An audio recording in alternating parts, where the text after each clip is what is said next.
কেন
জিনিসটা আমরা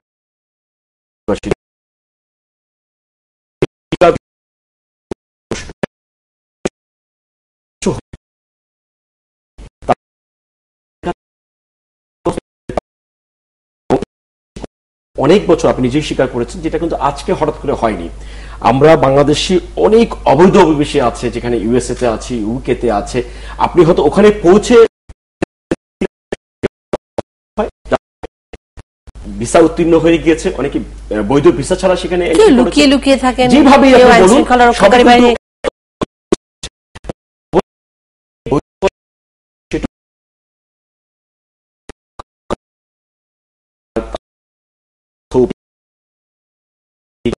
অনুযায়ী তারা যখন তখন সময়টিও কিন্তু অনেক সময় লেগে যায়। তো এই ক্ষেত্রে যেটা হয়েছে আমি বলব, বিশেষ করে আমার যে সাগরের কথাটি আসে, যে ছবিটা আমরা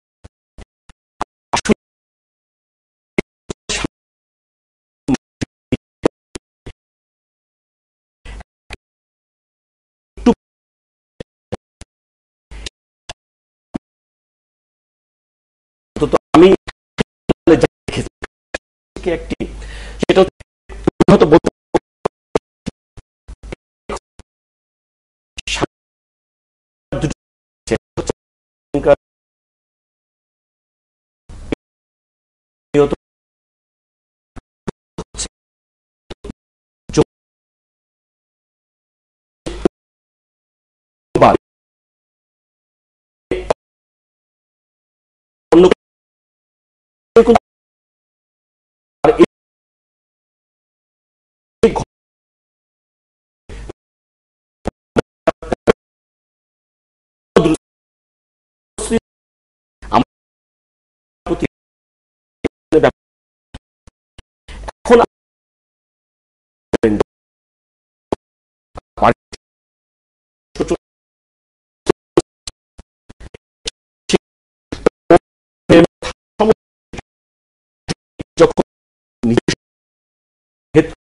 কথা হবে ভাবে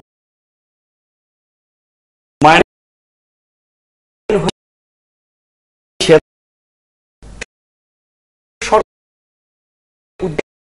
এবং কিন্তু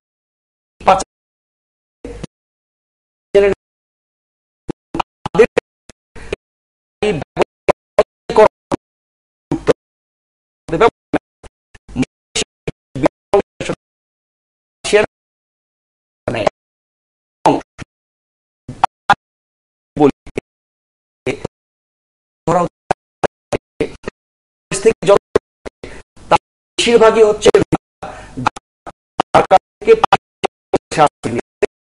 অনেক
তারা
particularly palm আপনার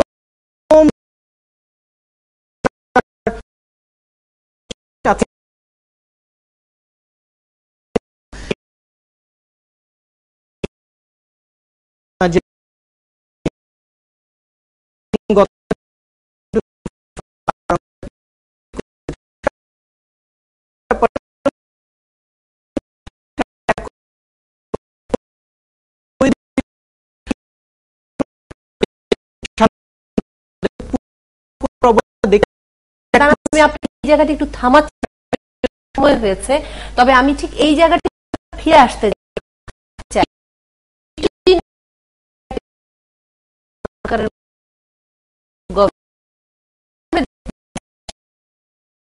7,000 প্লাস 7,500 মতন মানুষকে বৈধভাবে মালয়েশিয়া সরকার নিয়ে যেতে চায়, কিন্তু আমরা আপনার আলোচনাতেও বুঝতে পারছি এর চেয়ে অনেক বেশি প্রয়োজন বা চাহিদা মালয়েশিয়া সরকারের রয়েছে। এবং আমরা জানি যে 2 লাখ কিন্তু এখনো তারা ইলিগ্যাল অবস্থায় আছে, তাদের ব্যাপারে আমরা সব আলোচনায় আমরা চলে আসতে চাই এবং আমার মনে হয় যে এই আলাপ আমাদের অনেককেই অনেক প্রশ্নের উত্তর দিতে সাহায্য করবে।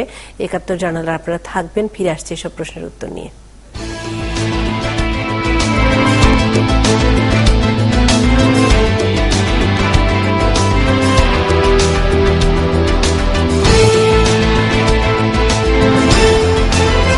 হাসপাতালে নেওয়া হচ্ছে বিএনপি নেতা সালাউদ্দিনকে।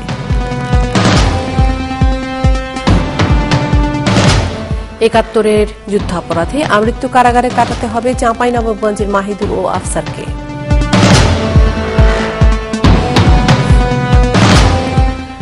বাংলাদেশ সফরের জন্য ভারতের দল ঘোষণা আসছে, ধোনি কোহলি টেস্টে ফিরেছেন হরভজন।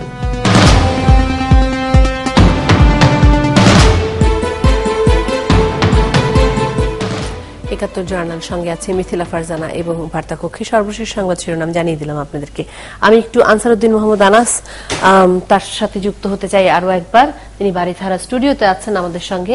মোহাম্মদ আনাস, একটি প্রশ্ন, আপনি যাওয়ার আগে বলছিলেন, বিরতিতে যাওয়ার আগে, যে মালয়েশিয়া অবৈধ অভিবাসীদেরকে পুশব্যাক করেছে, এরকম ঘটনার নজির নেই, কিন্তু আমার মনে হয় একটু তথ্যগত বিভ্রান্তি রয়ে যাচ্ছে, কারণ এই পুশব্যাকের কারণেই তো মালয়েশিয়ায় বহুদিন পর্যন্ত বাংলাদেশের শ্রমিক রপ্তানি বন্ধ ছিল এবং আমরা দেখেছি যে দিনের পর দিন শ্রমিকরা এসে বিমানবন্দরে না খেয়ে পড়েছিলেন, অপেক্ষা করেছেন এবং সেটি সংখ্যায় খুব কম, নেহায়েত কম না, অনেক সংখ্যা, এবং তারা প্রত্যেকে অবৈধ, কাগজ হয়নি প্রত্যেকের, হ্যাঁ তাদের একটি কথা। জি মোহাম্মদ আনাস, এখানের মধ্যে একটা ব্যাপার, হ্যাঁ একটা তথ্যগত বিভ্রান্তি, আসলে ব্যাপারটা আমি ক্লিয়ার করতে চাই। এটা হচ্ছে এরকম যে তারা বৈধ পথেই মালয়েশিয়াতে গিয়েছিল আপনার ওই শ্রমিকগুলো, বাট তাদের যে কন্ট্রাক্টটা একটা যে আপনার 2 বছর বা 3 বছরের যে কন্ট্রাক্ট নিয়ে গিয়েছিল, ওই কন্ট্রাক্টটা শেষ হয়, এরপরে এটাকে আপনার যেটা রিনিউ বলা হয়, ওটাতেই বেসিক্যালি ঘাপলাটা হয়। এ কারণেই তখন অনেক একটা বড় সংখ্যক অভিবাসী যারা বাংলাদেশ থেকে গিয়েছিল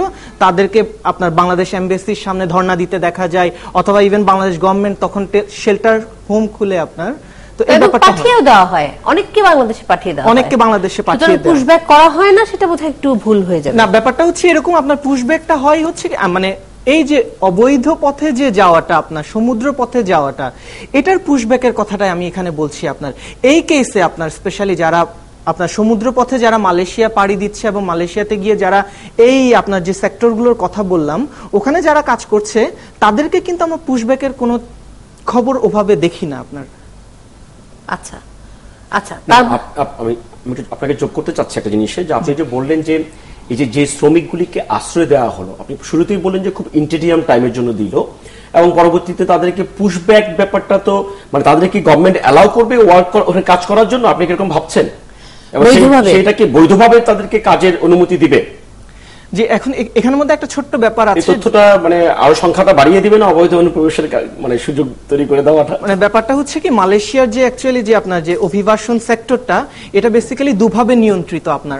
আর এখানে একটা ব্যাপার হচ্ছে কি, মালয়েশিয়া ট্রেডিশনালি খুবই সামন্ততন্ত্রে বিশ্বাসী একটা রাষ্ট্র, যেখানের মধ্যে আপনার ভূস্বামী যে এইরকম বিশাল একটা অংশের রাবার বাগানের বা পাম বাগানের মালিক আমি, যেখানে অ্যাকচুয়ালি গভর্নমেন্টের ইন্টারভেনশন বলবো বা গভর্নমেন্টের আপনার যে অথরিটি বলবো, দুটাই বেসিক্যালি কম আপনার। তো ওই পার্টিকুলার সেক্টরগুলোতে যে আপনার যে অবৈধ অভিবাসীদের ডেস্টিনেশন বেসিক্যালি ওই পার্টিকুলার সেক্টরগুলোতেই হয়। আর যে আমরা যে বৈধ পথে বা G2G প্রসেসের মাধ্যমে আমরা যে মাইগ্রেশনের কথাটা বলি, এটা মোর ফর্মাল সেক্টর।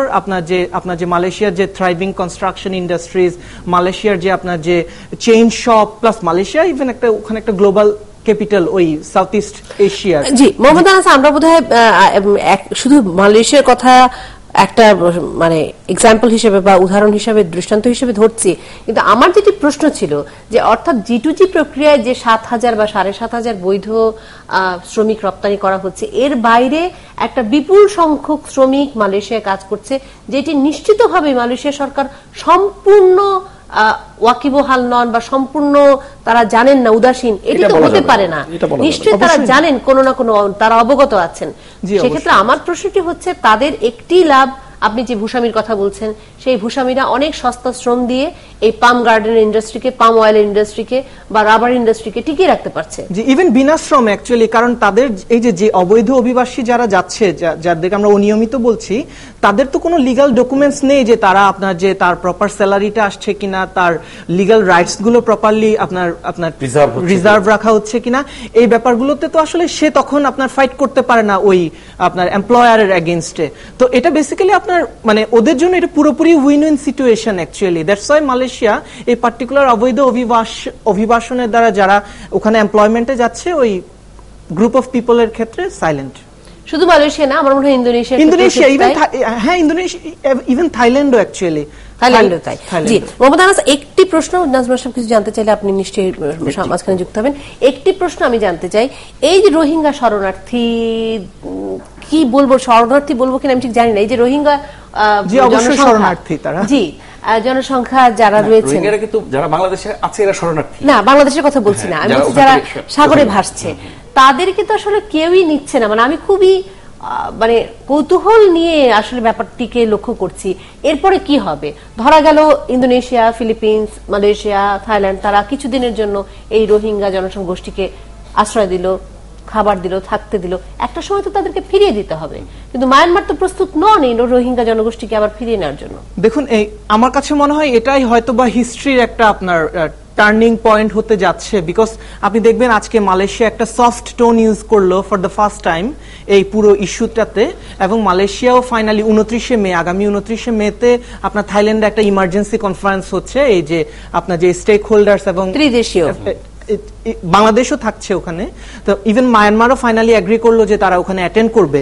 সো আমার কাছে মনে হয় এটা যে কিভাবে আমরা আপনার মায়ানমারকে এই পুরো প্রসেসটাই মায়ানমারের সাথে কিভাবে নেগোশিয়েট করা হচ্ছে, কিভাবে বার্গেইন করা হচ্ছে মায়ানমারের সাথে, বিকজ বাংলাদেশ এই রোহিঙ্গা ইস্যুটাতে একটা বড় ভিকটিম কান্ট্রি আমরা বলবো। আপনার যদি অ্যাকচুয়ালি আমাদের যে আপনার সামাজিক, রাজনৈতিক, ইভেন যে অর্থনৈতিক ক্ষেত্রে যদি বিবেচনা করেন, স্পেশালি এই যে সাউথ চট্টগ্রামের ব্যাপারটা, তখন আপনি এটা লক্ষ্য করে থাকবেন যে অ্যাকচুয়ালি রোহিঙ্গাদের এক ধরনের একটা নেগেটিভ ইম্প্যাক্ট আমরা আমাদের সোসাইটিতে দেখছি রোহিঙ্গা অভিবাসীদের। সো আমার কাছে মনে হয় বা আমরা রামরু থেকে যে আপনার যে আমরা এই মুহূর্তে যে পজিশনটা নিয়ে আগাচ্ছি সেটা হচ্ছে 29শে মেতে আমাদের যে ভিকটিম কান্ট্রি বা ইফেক্টেড কান্ট্রি আমরা যারাই আছি তাদের সিরিয়াসলি এই রোহিঙ্গা ইস্যুটাকে অ্যাড্রেস করতে হবে, বিকজ ওখানের মধ্যে কিন্তু আপনার অবজারভার হিসেবে ইউএন, UNHCR সহ অনেক ইন্টারন্যাশনাল অর্গানাইজেশনগুলো থাকবে। তাদের সামনে আমরা পুরো পরিষ্কারভাবে যদি চিত্রটা তুলে ধরতে পারি এবং আপনি রোহিঙ্গারা অবশ্যই মায়ানমারের নাগরিক, এটাকে আমাদের সবসময় খুব স্ট্রংলি উপস্থাপন করতে হবে। আমরা তাদেরকে শরণার্থী বলি বা তাদেরকে আশ্রয় প্রার্থী বলি বা তাদেরকে অবৈধ অনুপ্রবেশকারী বলি, এই শব্দগুলো বেসিক্যালি আমাদের কাছে মনে হয় যখন আমরা মায়ানমারের সাথে নেগোসিয়েশনের টেবিলে যাব, দিস ইজ ইউর পিপল, এই শব্দটাকে আমাদের খুব বেশি আপনার মানে এমফাসাইজ দিতে হবে।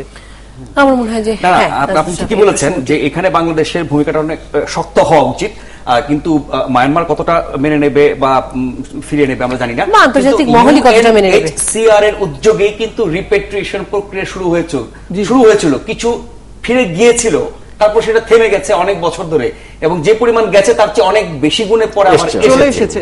সেই জায়গাটা UNHCR ব্যর্থ, এবং জাতিসংঘ মহাসচিব কথা বলছেন এটা নিয়ে। UNHCR এর ভূমিকাটাকে আরো জোরদার করা, আরো কার্যকর করা, এবং এই ত্রিদেশীয় চতুর্দেশীয় পুরো বিষয়গুলোর মধ্যে UNHCR এর ভূমিকাটাকে আরো কার্যকর করা না গেলে আপনি কি মনে করেন যে মায়ানমারকে কাবু করা যাবে? দেখুন, আমার কাছে মনে হয় শুধু UNHCR অ্যাকচুয়ালি যেটা করছে, আমি যদি ফ্র্যাঙ্কলি বলি, এটা হচ্ছে তাদের রুটিন ডিউটিটা করছে অ্যাকচুয়ালি, যে আমাদের এরকম একটা স্টেটমেন্ট দিতে হবে, because we are working for this people, even we are benefited by this group of people, যদি ফ্র্যাঙ্কলি বলে থাকি।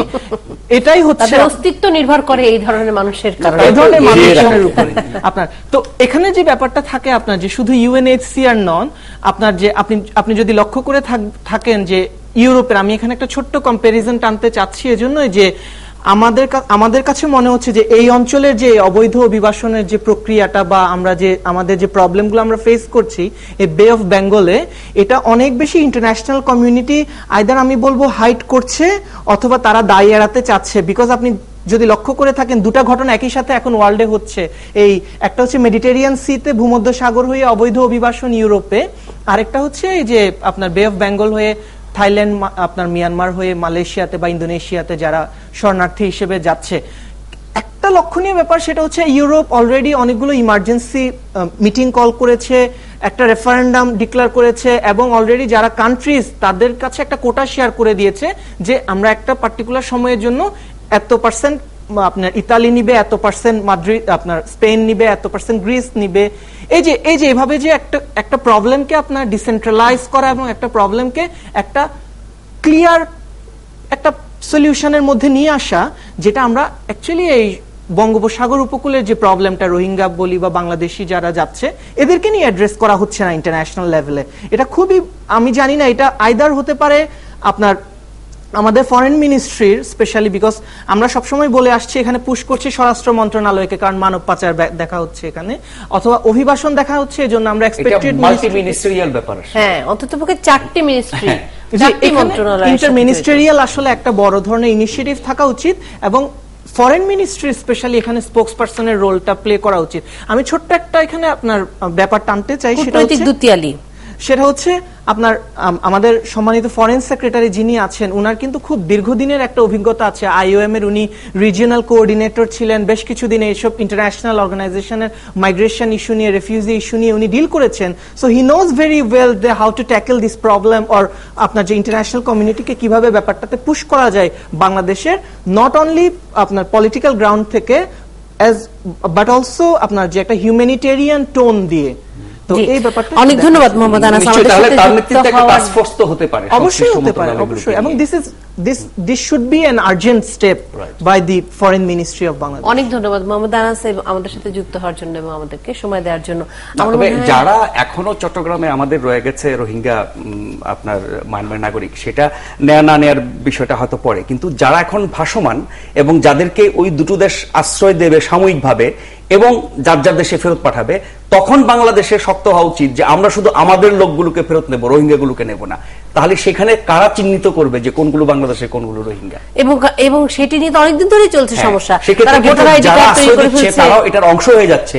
তো বাংলাদেশ যদি বলে যে এই যে 7,000-কে তারা আশ্রয় দেবে সাময়িকভাবে, 7,000-এর মধ্যে হয়তো বেশিরভাগই হচ্ছে রোহিঙ্গা, বাংলাদেশের যা আছে বাংলাদেশ সরকার নিয়ে নিল, বাকিগুলো নিল না, তখন তাদেরও মাথা ব্যথা হবে এগুলোকে মায়ানমারের উপরে সাগরের মধ্যে ভাসমান জনগোষ্ঠীকে যখন আপনি তুলবেন, তখন ওখানে তাদের মধ্যে কোনো ডকুমেন্টেশন নেই যে পিক অ্যান্ড চুজ যে আমি তাকে দেখে বাংলাদেশি ভাববো, তাকে এইভাবে কিন্তু কোনোভাবে নির্ণয় করা যাবে না। বাংলাদেশি আমি একটু বলি আশরাফ ভাই, আইনের আপনি শুধু নিজের অস্তিত্ব মানে নিজের কথা আমি বাংলাদেশি নাগরিক এই কথা বলে আপনি you can not identify yourself here Bangladeshi citizen. যারা ক্লেম করছে তাদের কথা ধরে না, আমি বলছি যে তাদেরকে চিহ্নিত করার নিশ্চয়ই অনেক উপায় আছে। হ্যাঁ, অনেক উপায় আছে, কিন্তু সেটা একটা দীর্ঘসূত্রিতার ফসল। ওই পিক এন্ড চুজটা করতে গেলে আরো একটা মানে ভিন্ন প্রক্রিয়া বাংলাদেশ ছিল, এখন যেহেতু জাতি যুক্ত হয়েছে সেই জন্য এটা আমি বলছি সহজ হবে বাংলাদেশের দিক থেকে এই বার্গেনিংটা করা। এবং পারভেজ আহমেদ এবং Nazmul Shah pick and choose করতেই হবে এক, এবং এই পিক এন্ড চুজের মধ্যে এক ধরনের জটিলতা আছে, সেই কারণেই কিন্তু জটিলতাটা আরো বাড়ছে।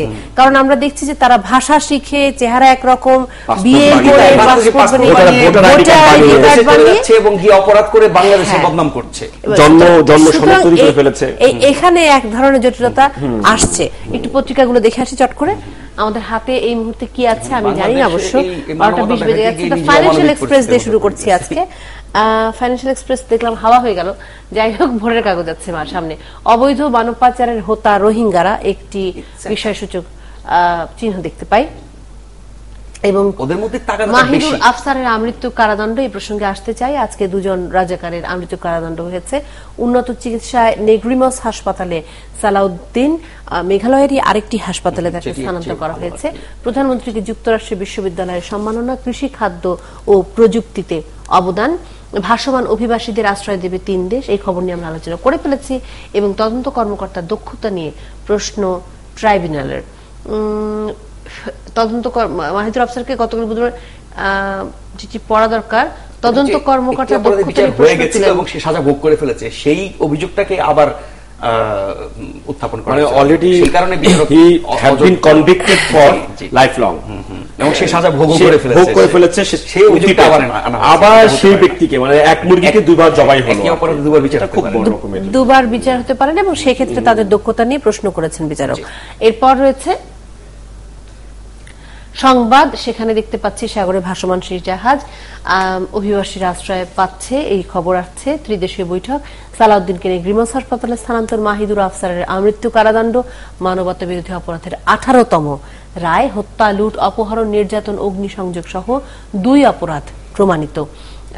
এই প্রথম বাজেটে থাকছে শিশু বাজেট, শিশুদের অধিকার এবং প্রাপ্য সংরক্ষণের জন্য, শিশুদের জন্য বেশি বাস্তবায়ন কার্যকরিতা কিন্তু আমরা দেখলাম। এবং এটি কিন্তু অর্থমন্ত্রী যখন খসড়ার মধ্যে বলছিলেন তখন এই প্রশ্ন উত্থাপিত হয়েছে। শিশু বাজেট তো অবশ্যই থাকা দরকার, কারণ আমাদের শিশু মন্ত্রণালয় আছে, নারী ও শিশু মন্ত্রণালয় আছে, ওখানে শুধু নারীর জন্য আলাদা করে থাকে, বরাদ্দ থাকে, সেখানে শিশুদের জন্য বরাদ্দ অবশ্যই থাকা উচিত। বিকজ আমার দেশের শিশুদের যে জীবনযাত্রার যে মান, কিন্তু নাজমুল হাসান যে প্রসঙ্গটি তোলার চেষ্টা করছেন যে এর আগে কিন্তু সারা দেশে সুষম উন্নয়ন সহ আর অনেকগুলো কারণে জেলা বাজেটও করা হয়েছে, সেটার কিন্তু বাস্তবায়ন কার্যকরিতা আমরা দেখি। এটা তো আসলে আমাদের দেশের মতো যেরকম একটা দেশের অর্থনীতি, ভার্নারেবল অর্থনীতিতে এরকম জিনিস থাকবেই, হয়তো অনেকগুলি এজেন্ডা নেওয়া হবে, আস্তে আস্তে সেটা হয়তো পরিপূর্ণের দিকে যাওয়া যাবে। এটা তো দেখা যাক কি হয়।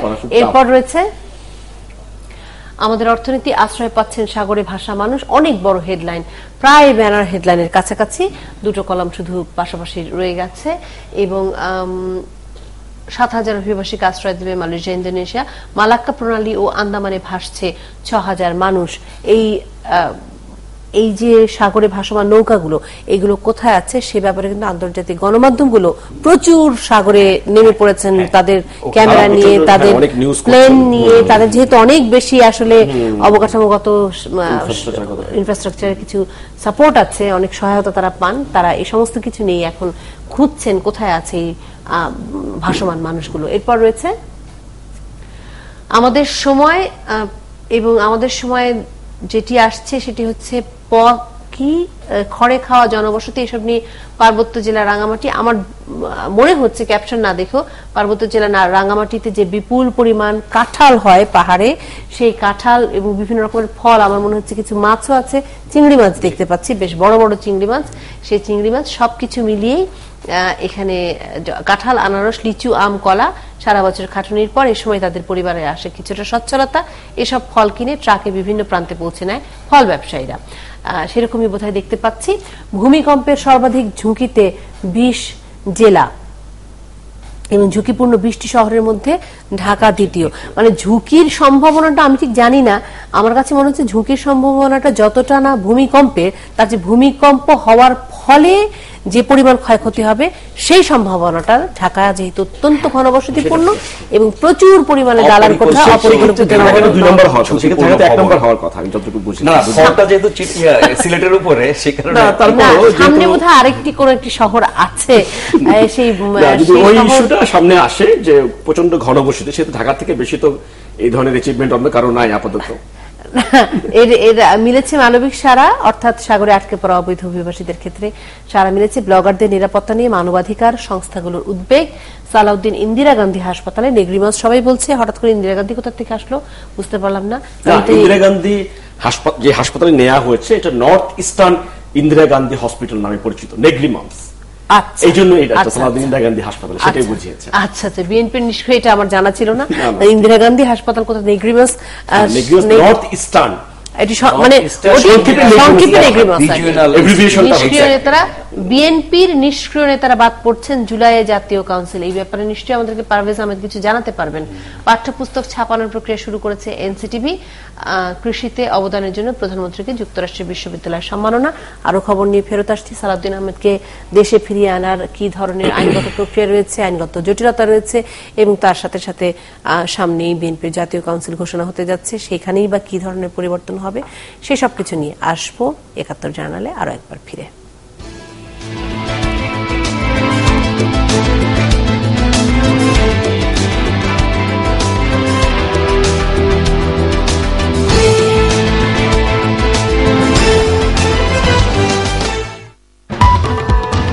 আপনাদের সাথে যে প্রসঙ্গে যেতে চাচ্ছিলাম, বেশ কিছু প্রসঙ্গ, রাজনৈতিক প্রসঙ্গ চলে এসেছে। সালাউদ্দিন আহমেদ মেঘালয়ের ইন্দিরা গান্ধী হাসপাতালে, যেটি আমরা জানতে পারলাম এইমাত্র, ইন্দিরা গান্ধী হাসপাতালে আছেন এবং তিনি উন্নত চিকিৎসার জন্য আরেকটি হাসপাতালে যেতে চেয়েছেন আজকে বিকেল 5টায়। না, কিন্তু তার স্ত্রী এর ছাড়াও ভিন্ন আরেকটি দেশে নিয়ে যেতে চেয়েছিলেন তাকে। তিনি কিডনির রোগে ভুগছেন, তেমনটি আমরা শুনেছি, কিন্তু সেই অনুমতি মেলেনি।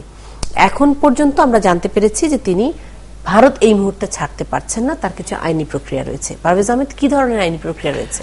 আপনি একটা জিনিস খুব মানে সিম্পল আর কি ব্যাপারটা, ওনার ওয়াইফের যে ডিজায়ারটা সেটা হতেই পারে, যেহেতু উনি যে ব্যাখ্যাটা দিয়েছেন এরকম যে ওনার হাজবেন্ড গত 7-8 বছর ধরে যে অসুখে আছে, সেই অসুখের জন্য ওই সিঙ্গাপুরে সবসময় ট্রিটমেন্ট করা হয়েছে এবং তার সে 3টি রিং পরানো আছে, এই 3টি ওখানেই করা হয়েছিল, যার জন্য ওনার ফার্স্ট চয়েস ছিল যে সিঙ্গাপুরে নিয়ে যাওয়ার জন্য।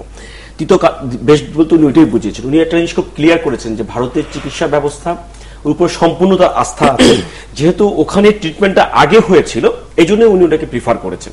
কিন্তু পাশাপাশি এটার মধ্যে মনে রাখতে হবে যে সালাউদ্দিন আহমেদ এখন যেই মানে অবস্থানে আছেন, উনিও কিন্তু এখানে অবৈধ অনুপ্রবেশকারী, যেটা আমরা এখন কথা বললাম এক জিনিসটা নিয়ে।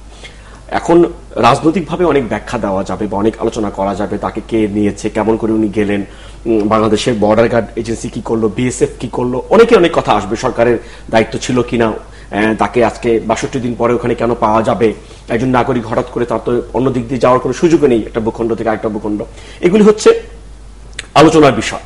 কিন্তু যে জিনিসটি আসে, আমি পার্সোনালি তাকে দেখতে চাই যে সালাউদ্দিন আহমেদকে ৬২ দিন পরে পাওয়া গিয়েছে, এটা একমাত্র ওনার পরিবারের জন্য কতটুকু সন্তুষ্টির ব্যাপার, একজন বিএনপির সমর্থক হিসেবে আমার কতটুকু সন্তুষ্টির ব্যাপার, সর্বোপরি বাংলাদেশের যে জনগণ সর্বোচ্চ পরিমাণে সবাই আশা করেছিল যে এরকম একটা লোককে ফেরত পাওয়া যাক, ওনার যদি অপরাধ থাকে সেটা ব্যাপার বিচার হতে পারে, সেটা আইনানুগ প্রক্রিয়া আছে। এইসব কথা অনেক হয়েছে, কিন্তু প্রশ্নটি হচ্ছে যে আপনি যখন একটি দেশে অবৈধভাবে অনুপ্রবেশ করবেন, তখন আপনি যদি আরেকটা দেশে যেতে চান, সেটাতে আপনার একটি নিজস্ব আইন আছে, কারণ আপনি অলরেডি অবৈধ অনুপ্রবেশের কারণে অভিযুক্ত সালাউদ্দিন আহমেদ, এবং এই জন্য তার মিনিমাম আমি মনে করি যে আইনের যদি জটিলতা না থাকে, খুব বেশি যদি বিচার প্রক্রিয়া হয় 3 মাস তার মিনিমাম সাজা এখানে হতে পারে সর্বোচ্চ পরিমাণে।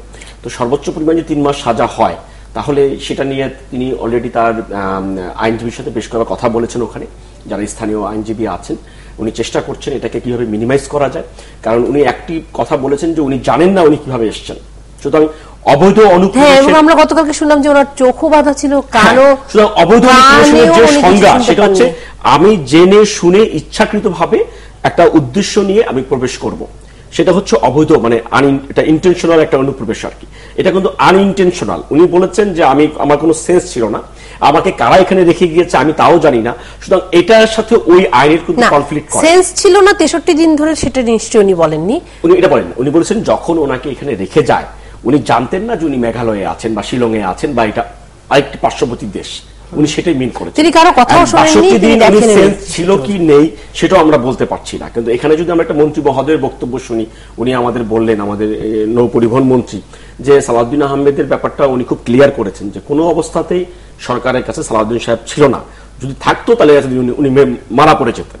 কারণ উনি বলেছেন, খুব ক্লিয়ারলি বলেছেন যে সালাউদ্দিন সাহেবকে আমরা গুম করি নেই, যদি গুম করে ফেলতাম তাহলে একদিন মেরে ফেলা হতো।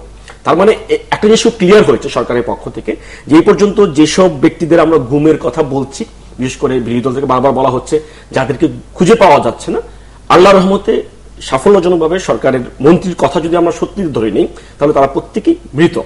আর যদি সালাউদ্দিন আহমেদ সাহেবের মধ্যে কেউ ভাগ্যবান থেকে থাকেন, কাউকে হয়তো বাঁচিয়ে রাখার কোনো চেষ্টা থেকে থাকে, সেটা হয়তো ভিন্ন কথা হতে পারে। কারণ এখন মন্ত্রী মহোদয় উনি শপথ নিয়ে একটা কথা বলেছেন, আমরা সাধারণ জনগণ আমরা মিথ্যা ধরার কোনো সুযোগ নেই। পারভেজ আহমেদ বিএনপি রাজনীতির সাথে যেহেতু যুক্ত, উনি যেভাবে বলতে পারবেন হয়তো, আমি জানি না নাজমুল্লাহ সাহেব সেটি। আমি যেহেতু সহকর্মী হিসেবে যেটা বলবো যে মন্ত্রী মহোদয়ের বক্তব্যটা একটু বিকৃত হয়ে গেছে আর কি। তিনি বলছেন যে তাকে গুম করা হলে তিনি বেঁচে থাকতেন না, আমরা গুম করলে তিনি বাঁচতেন না, এই ভাষায় কি বলেছেন?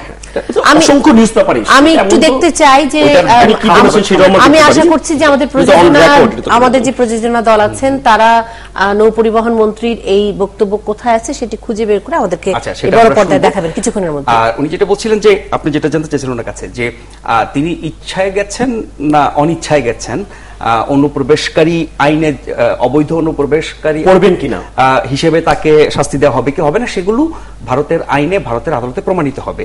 এখন তিনি স্বেচ্ছায় গেছেন নাকি অনিচ্ছায় গেছেন সেটাও কিন্তু ভারতের আদালতে প্রমাণিত হতে হবে। ওনার কথার উপরে তো আর আদালত সিদ্ধান্ত নেবে না, সেটাও প্রমাণিত হওয়া ব্যাপার। আর তৃতীয় দেশের চিকিৎসা যেটা আপনি বলছেন খুবই যৌক্তিক, যেহেতু তার আগে 8 বছর না 8 বছর ধরে তিনি সিঙ্গাপুর চিকিৎসা করছেন, সেখানে চিকিৎসা করতে চাওয়াটাই স্বাভাবিক এবং আস্থার একটা ব্যাপার আছে চিকিৎসার। ভারতে অনেক উন্নত চিকিৎসা আছে, তারপরও যেহেতু ওনাদের সন্তুষ্টি এবং আগের ধারাবাহিকতা সিঙ্গাপুরে চিকিৎসা করতে নিয়ে যাওয়ার উদ্দেশ্যটা খুবই স্বাভাবিক, যৌক্তিক। কিন্তু আইনগতভাবে তো সেটা পারছেন না। তিনি কিন্তু এখন কোন রকমের ট্রাভেল ডকুমেন্ট বিহীন একজন মানুষ। তো ভারতে উনি পাসপোর্ট ভিসা ছাড়া অবৈধভাবে তাকে পাওয়া গেছে বলেই তার বিরুদ্ধে মামলা হয়েছে এবং সেই মামলা কি হয় আমরা দেখব। কিন্তু ভারত থেকে সিঙ্গাপুরে তিনি কিভাবে যাবেন সেটার জন্য ট্রাভেল ডকুমেন্ট লাগবে তো তার। শুধু ট্রাভেল না, ন্যাশনাল আইডেন্টিটি, কোন দেশের নাগরিক তিনি অন্ততপক্ষে সেই ধরনের কিছু ডকুমেন্ট। ভারত সরকার কিভাবে পাঠাবে আর সিঙ্গাপুর সরকার কিভাবে তাকে যাওয়ার অনুমতি দেবে সবই কিন্তু আইনগত ব্যাপার। ট্রাভেল ডকুমেন্ট না থাকার কারণে মিসইন্টারপ্রেট হচ্ছে কিনা আমি জানি না। সালাউদ্দিন সাহেব বাংলাদেশের নাগরিক, এটা নিয়ে কিন্তু মানে কোনো পক্ষের মধ্যে দ্বিধাদ্বন্দ্ব নেই। তো যেহেতু দ্বিধাদ্বন্দ্ব নেই, সালাউদ্দিন সাহেবের সমস্ত ট্রাভেল ডকুমেন্ট তো আছে, সেটা হচ্ছে ওনার বাসায় ছিল। উনি তো আর মানে এরোপ্লেনে যে আসেনি যার জন্য ট্রাভেল ডকুমেন্ট ব্যবহার হয়নি। কিন্তু সালাউদ্দিন সাহেবকে আইডেন্টিফাই করা গেছে উনি কোন পরিবারের সদস্য। উনি বাংলাদেশের এক্স মিনিস্টার, এক্স এমপি, বিরোধী দলের রাজনীতি করেন। ওনার এই তথ্যগুলি কিন্তু ওনারা ভারত সরকার জানতে পেরেছে এবং সেই জানার পরিপ্রেক্ষিতে উনি এই মুহূর্তে ওখানে অবস্থান যখন ঢুকেছিলেন তখন ছিলেন অবৈধ অনুপ্রবেশকারী এবং তার বিরুদ্ধে যদি ফরেনার্স ইলিগাল এন্ট্রির যে কোনো মামলা হয় তাহলে কিন্তু ওই আইনেই হবে। কিন্তু ওনার বাংলাদেশের যিনি নাগরিক, ওনার পক্ষে ওনার ওয়াইফ, ওনার পাসপোর্ট, ন্যাশনাল আইডি, ওনার আর আদার্স যে ডকুমেন্ট আছে এগুলো সঙ্গে করে নিয়ে গিয়েছেন, এটা স্বাভাবিক ব্যাপার, আপনি জানেন। সো ভারত থেকে উনি যে ট্রাভেল করবেন সেই ট্রাভেলে ওনার ইভেন সিঙ্গাপুরে ভিসাও আছে ডকুমেন্টের মধ্যে, সেটা কোনো বিষয় না। সেটা হচ্ছে উনি যদি ওই 3 মাসের কথা বলছি, 3 মাস যদি ওনার শাস্তিও হয় সেক্ষেত্রে উনি ইজিলি বেল না, পাবেন। একটা তো হচ্ছে সেই মামলাটা নিষ্পত্তি বেল হতে পেয়ে হবে। যাবেন, এবং যেহেতু এটা মিসলেনিয়াস এর মধ্যে, আইনের মধ্যে পড়ে, সো উনি বেল না, পেয়ে যাবেন, এরই বেল মধ্যে- পেয়ে এরই গেলে মধ্যে- অটোমেটিক্যালি উনি ট্রাভেল করতে না না পারবেন। না না ওনার কিন্তু সরকার অনুমোদন না, আমি বলছি যে ভারতে যে মামলা যেই আইনে তার মামলা হয়েছে তার বিচার নিষ্পত্তির পরে সাজা হোক বা না হোক, এরপরে কিন্তু ভারত সরকার তাকে হস্তান্তর করবে বাংলাদেশ সরকারের কাছে। আর আমি ঠিক এই জায়গাটি সিঙ্গাপুরে বা অন্য কোনো দেশে কিন্তু দিতে পারবেন না।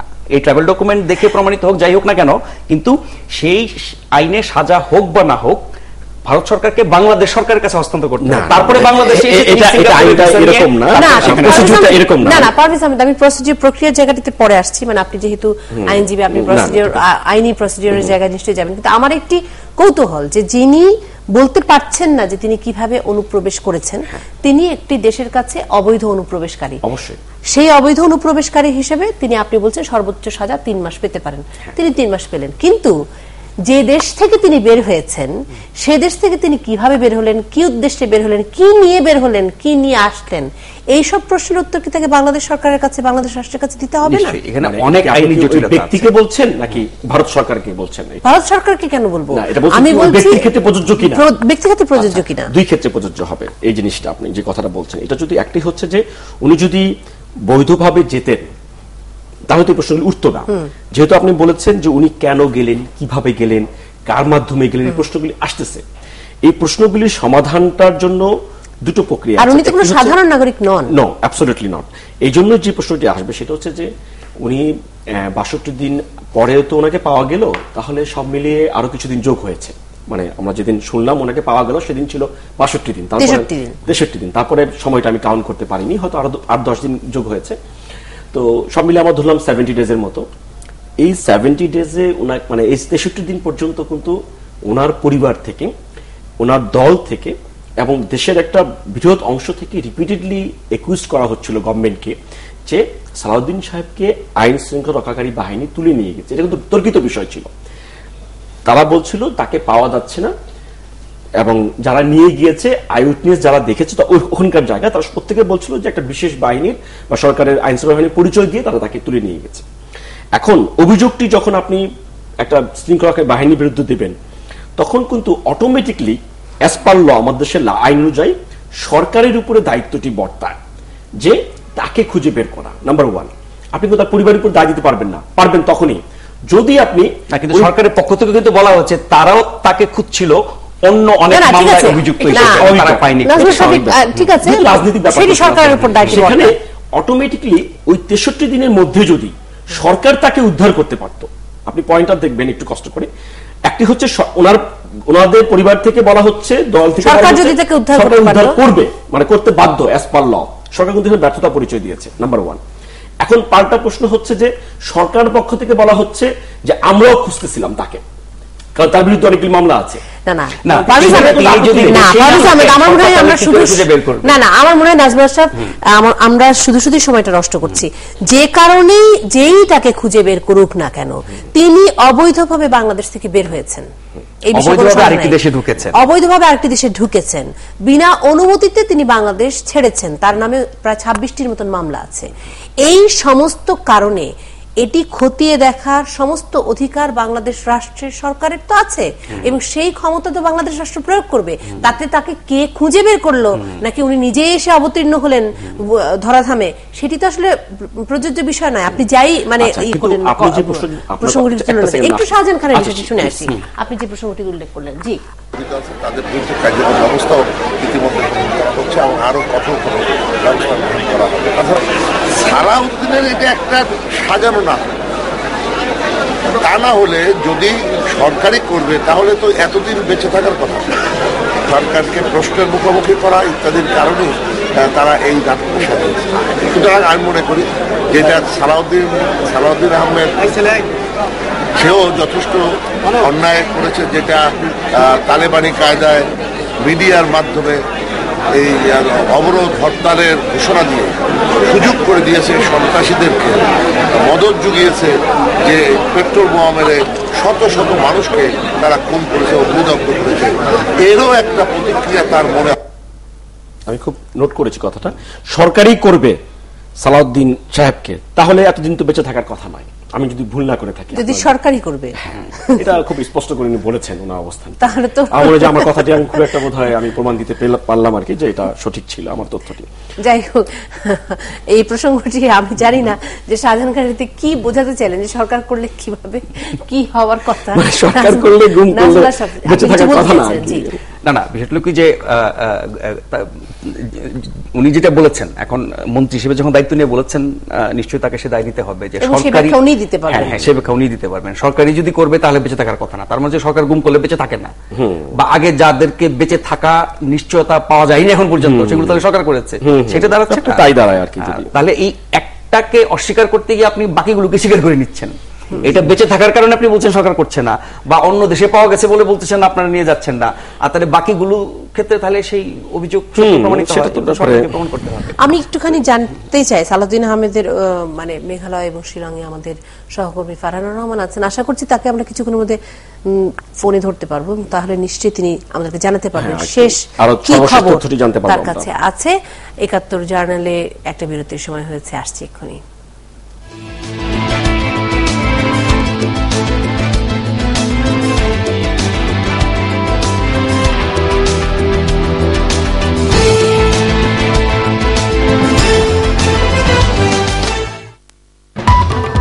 স্বাগত জানাচ্ছি আপনাদের সবাইকে।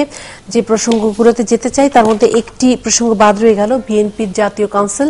এবং বিএনপির জাতীয় কাউন্সিলে আমরা দেখতে পেলাম যে নিষ্ক্রিয় নেতারা বাদ পড়ছেন।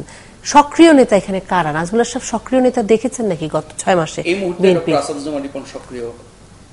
আচ্ছা, তিনি কথাবার্তা বলছেন বিশেষ করে এই সিটি কর্পোরেশন নির্বাচনের পর থেকে বিএনপি অফিস তার আগে খুলে দেওয়া হয়েছে, এরপর থেকে বিএনপি অফিসে প্রচুর নেতা কর্মীরা আসছেন, এবং একটা পর্যায়ে নেতা কর্মীরা নিয়মিত অফিসে আসছেন, এবং আমরা বিভিন্ন সংবাদে টেলিভিশনে আমরা দেখছি তাদের উপস্থিতি।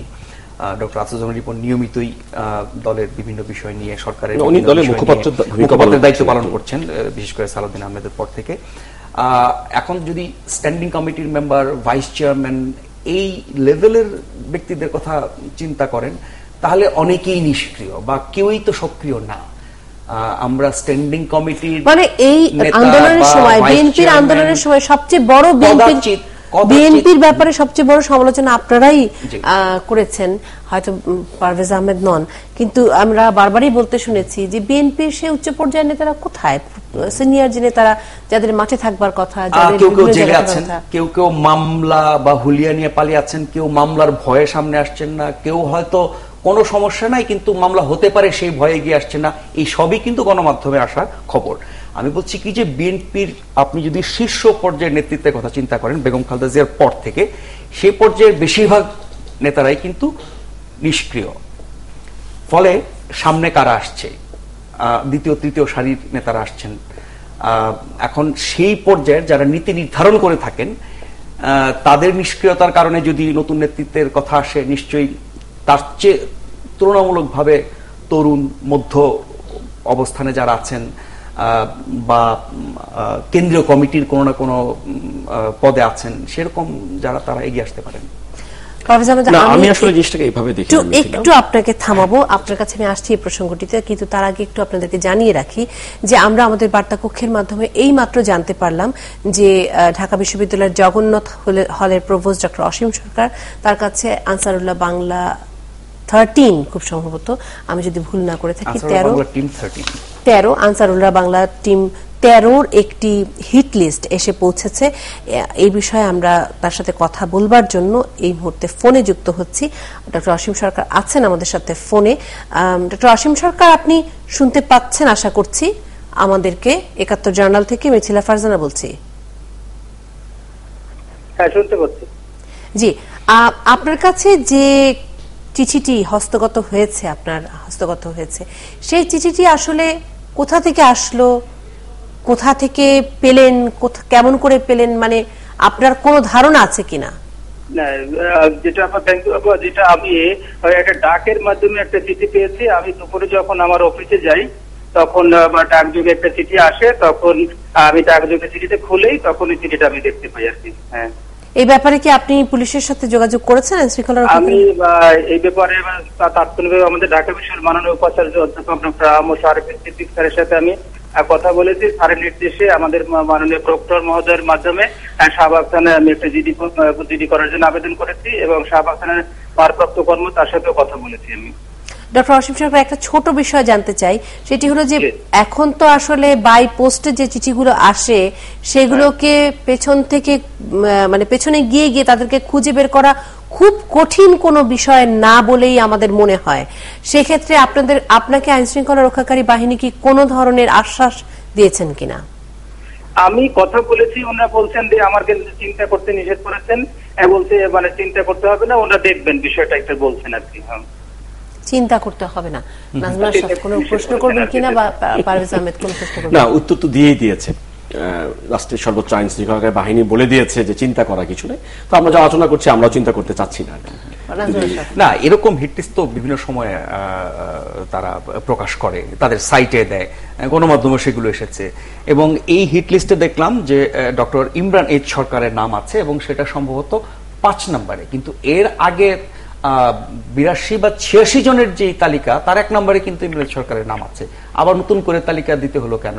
বা আরো কিছু নাম দেখছি যাদের ভূমিকা বা কথাবার্তা বা কোনো না কোনো ভাবে তাদের উপস্থিতি দেশবাসীর সামনে, মানুষের সামনে, গণমাধ্যমের সামনে এমন কিছু আমার মনে পড়ছে না, যার কারণে এই আনসারুল্লাহ বাংলা টিম তাদেরকে তালিকাভুক্ত করতে পারে। এটা আমার কাছে এর সত্যতা বা এর মানে জেনুইনিটি নিয়ে আমার কিছুটা প্রশ্ন দেখা দিচ্ছে। ডক্টর অসীম সরকার কিছু বলবেন কিনা?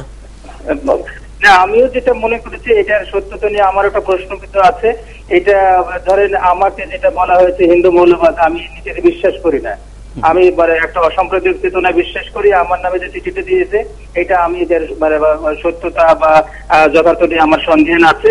এটা হয়তো বা একটি ভীতিকর পরিবেশ সৃষ্টি করার জন্যই হয়তো করেছে। এটা কোনো একটি বিশেষ গোষ্ঠীরই কাজ, হয়তো আমাকে সহ বা একটা ভীতিকর পরিবেশ পরিস্থিতি বা সারা বাংলাদেশে একটা যাতে ভীতিকর পরিবেশ সৃষ্টি করতে পারে।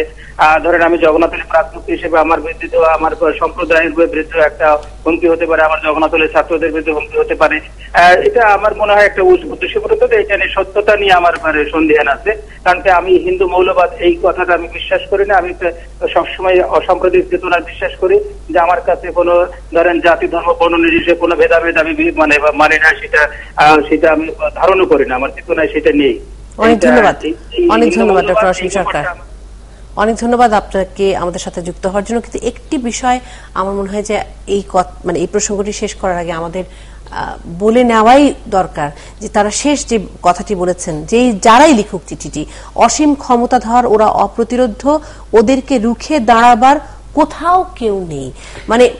এটি বোধহয় প্রতিষ্ঠা করার চেষ্টা চলছে। এই চিঠির সত্যতা নিয়ে সন্দেহ প্রকাশ করার অনেকগুলো কারণের মধ্যে আরেকটি আমি বলি, এই খুনি চক্র বা এই জঙ্গি গোষ্ঠী, এই আনসারুল্লাহ বাংলা টিম, তারা প্রকাশ্যে তাদের সাইটে ঘোষণা দেয়, মৃত্যু পরোয়ানা জারি করে, ছবি দিয়ে, এবং হত্যার পরে আবার দায় স্বীকার করে।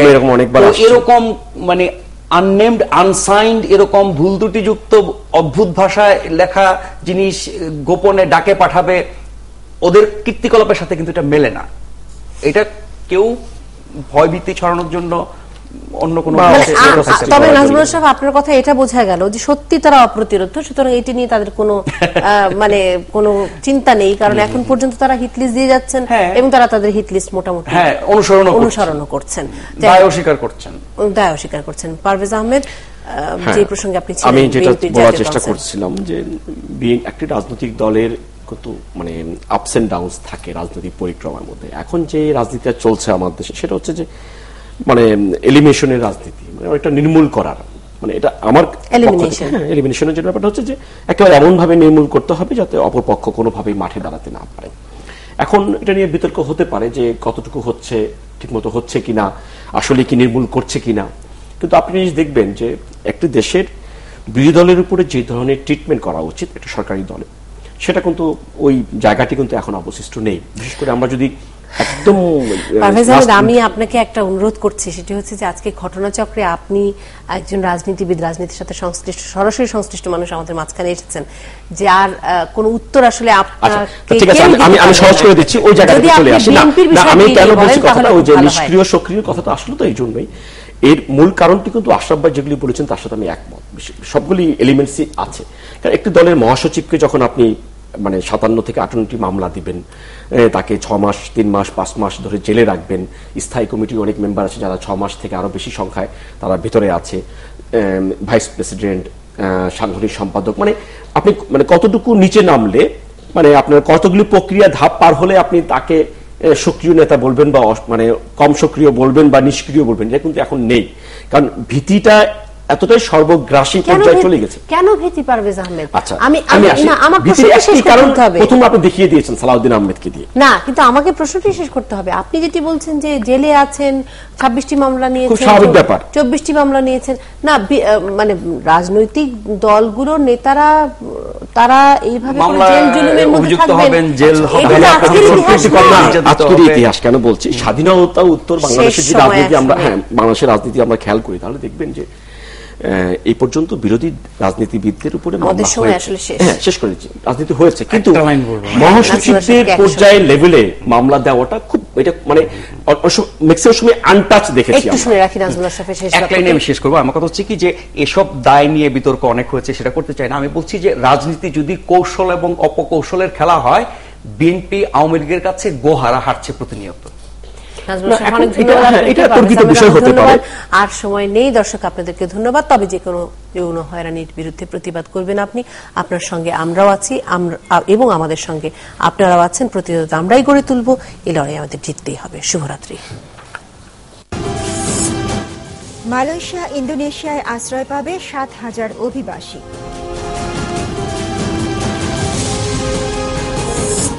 পূর্ণ শক্তির দল নিয়েই বাংলাদেশে আসছে ভারত।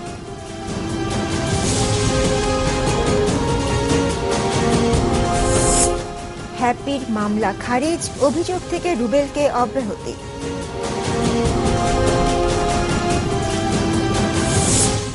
মির্জা ফখরুলের জামিন, রিমান্ড নাকচ, সালাউদ্দিন উন্নত হাসপাতালে। 2 রাজাকারের আমৃত্যু কারাদণ্ড, তদন্ত কর্মকর্তাকে তিরস্কার।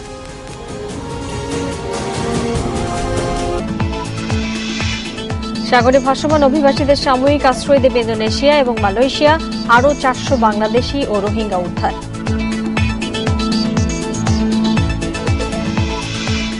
মানবতা বিরোধী অপরাধী চাঁপাইনবাবগঞ্জের মাহিদুর এবং আফসারের আমৃত্যু কারাদণ্ড, আপিলে সর্বোচ্চ সাজা চাইবে রাষ্ট্রপক্ষ। নাশকতার মামলায় মির্জা ফখরুলকে ফের রিমান্ডে নিতে পুলিশের আবেদন নাকচ, তবে জেল গেটে করা যাবে জিজ্ঞাসাবাদ।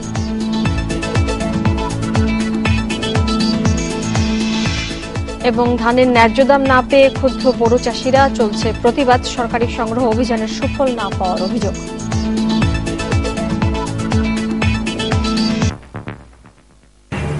সাগর থেকে উদ্ধার হওয়া অভিবাসীদের সাময়িকভাবে আশ্রয় দিতে রাজি ইন্দোনেশিয়া ও মালয়েশিয়া। ৭১ মানবতা বিরোধী অপরাধের দায়ে চাঁপাইনবাবগঞ্জের 2 রাজাকারের আমৃত্যু কারাদণ্ড, তদন্তে দুর্বলতার কারণে কর্মকর্তাদের অদক্ষ বললেন ট্রাইব্যুনাল। নাশকতার 3 মামলায় ফখরুলের রিমান্ডের আবেদন নামঞ্জুর, হয়নি জামিনও, জেল গেটে জিজ্ঞাসাবাদের নির্দেশ। উন্নত চিকিৎসার জন্য সালাউদ্দিনকে শিলংয়ের বিশেষায়িত হাসপাতালে স্থানান্তর, দেশবাসীর কাছে আবারও দোয়া চাইলেন বিএনপির এই নেতা। আমি দেশের মানুষের কাছে দোয়া চাই যাতে আমি সুস্থ হয়ে উঠতে পারি। এবং নববর্ষে নারী লাঞ্ছনার ঘটনায় দোষীদের শাস্তির দাবিতে প্রগতিশীল ছাত্র জোটের স্বরাষ্ট্র মন্ত্রণালয় ঘেরাও কর্মসূচি, দাবি না মানলে আরও কঠোর হবার হুঁশিয়ারি। It couldn't come quick enough for the thousands of migrants stranded at sea. Finally, an offer of help from Thailand, Malaysia and Indonesia. All 3 countries agreed to offer temporary shelter as a boatload of starving refugees located by the BBC last week is rescued after more than 2 months at sea. The BBC's Martin Patience has been on board the boat, which was found off Indonesia's Aceh province. The Israeli Prime Minister suspends the trial of a new system that would have led to segregated buses for Palestinians who travel to Israel every day for work. Indonesia and Malaysia have agreed to offer migrants shelter, providing they are resettled within a year. That was a result of talks with foreign ministers from the two countries and Thailand. Now, 2 more boats carrying more than 530 migrants were rescued off the coast of Indonesia in the past 24 hours. North Korea claims it has the ability to miniaturize nuclear weapons. If true, that would be a key step to fitting them on its missiles. The announcement tallies with some recent assessments from senior U.S. military officials.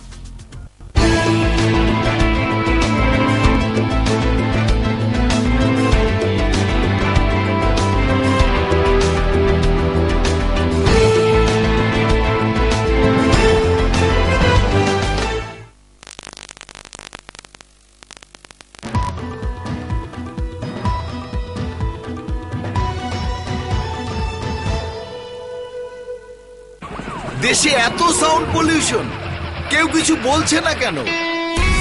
যা বলার ৭১ বলুন। ৭১ সংবাদ নয়, সংযোগ।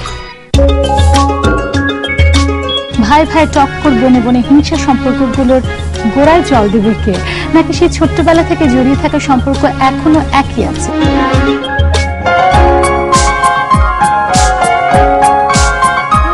কবিতা এই যে জিনিসটা যদি বলে প্রথম কবিতা